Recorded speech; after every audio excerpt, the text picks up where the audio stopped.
Dobré ráno z bezlepkové pekárny. Já vám dneska ukážu, jak se dělá chleba, bezlepkový chleba z našeho kvasu. Včera jsme si takto připravili bezlepkový kvas. Je to vlastně skvašená už mouka připravena pro samotné pečení. Dívejte, jak to krásně pracuje, jak to krásně bublá.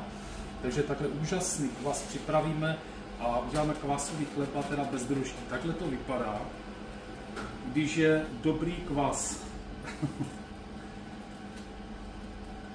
Tak, trošku mu pomůžu, že ho vyhrábnu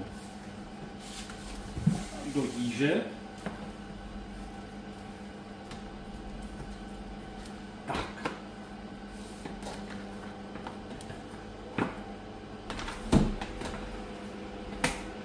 Dobře, stačí. Takže do kvasu musíme samozřejmě přidat ještě zbytek mouky plus kmín. Takhle to přidáme do díže z kvasu. Přidáme řepkový olej a dáme míchat. Tak, kvasové těsto se nám podařilo vymíchat do takové konzistence a jdeme ho dále zpracovávat.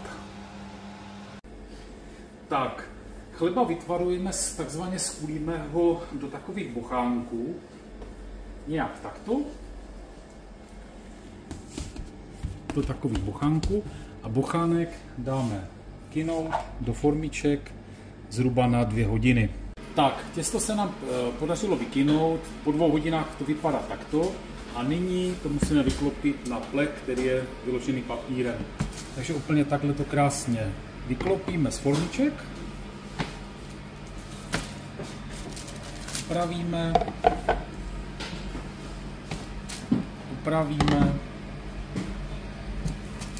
a máme krásné kváskové bochánky.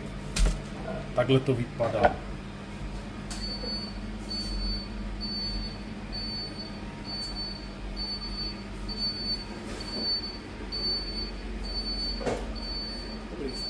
Tak, nakrojené kváskové chleby dáme péct na 180 stupňů zhruba 45 minut.